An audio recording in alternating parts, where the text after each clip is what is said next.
大家好，欢迎来到 Fantasy Golf 潘特西高尔夫教学，我是潘正聪。那不知道你们对过去的切杆上一堂课有什么想法，都可以在下面留言。那我们今天也是会教切杆，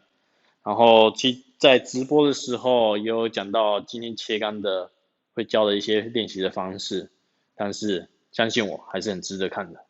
那我们就赶快进入我们的课程吧。好，今天的第一堂课也是一样，是基础。那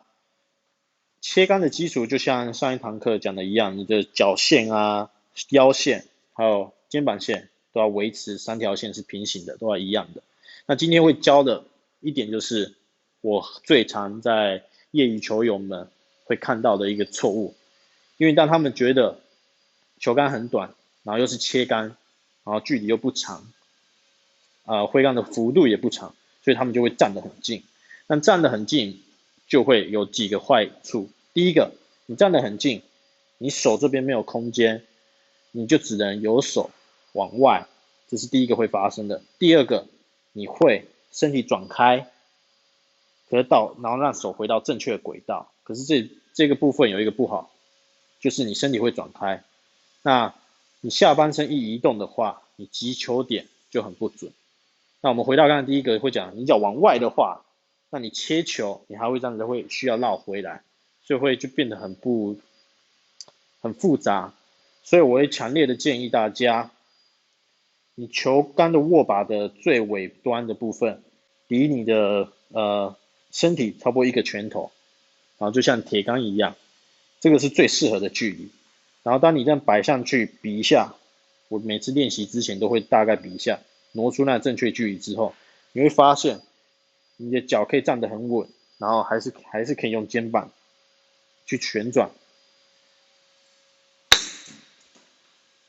然后这就是最正确的站姿基本动作。那另外一个基本，我觉得要讲的是就是一个基本的观念，然后反弹脚，就像我在直播说的，反弹脚是脚我的手是平的话，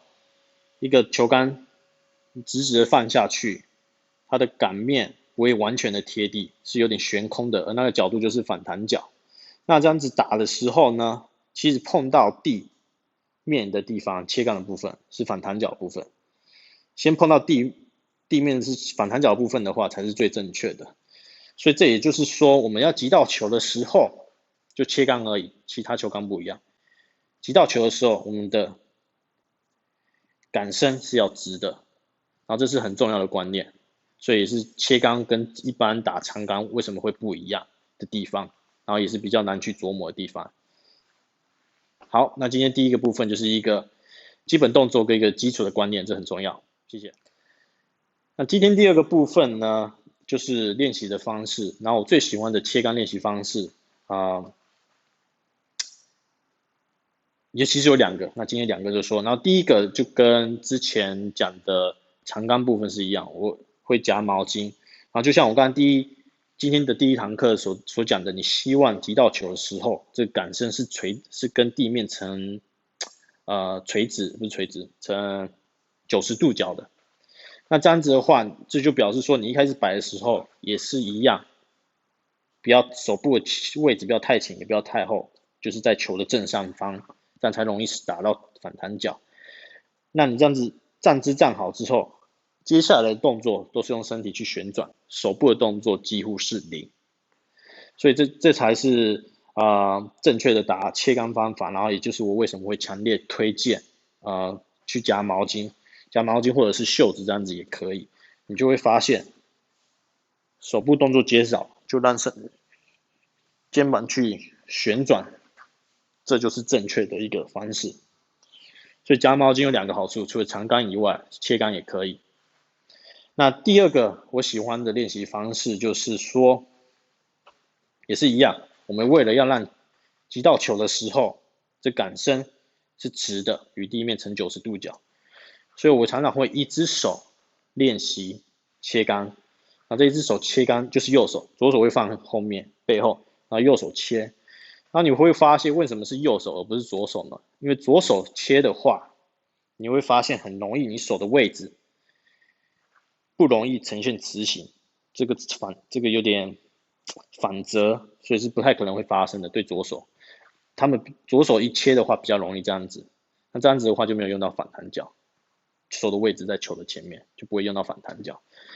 那今天右手的话就比较容易，那这就为什么我常常会一只手切杆用右手。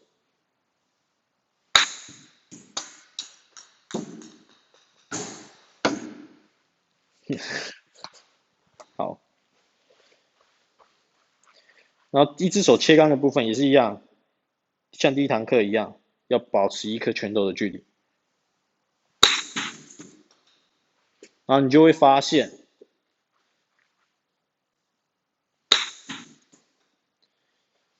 你不容易，你会这样子，会击到球之后会比较会这样子释放，然后这样子就会产生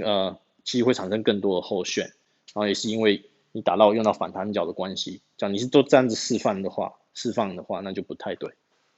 所以今天讲的这个是我最喜欢的切杆练习方式，然后请大家试试看。那最后我在这边帮大家总结一下好了。所以第一个部分我们讲到，你球杆的末端切杆的时候，跟身体要离一个拳头的距离。那切杆跟之前的长杆、铁杆、短铁都不太一样，你会希望你击到球的时候，杆身跟地面是成一条线，是90度角。然后也是因为这样子的话，我会强烈建议你练习的方式，除了夹毛巾以外，还有用右手单手去切杆。然后当你切得好的时候，你甚至可以你可以做出很大的一个挥杆的幅度。然后你会发现，差点打到天花板，你会发现击球点还是一样准。好，今天的教学就到此为止。有什么任何问题，请在下面留言，我会一一替大家解释。谢谢。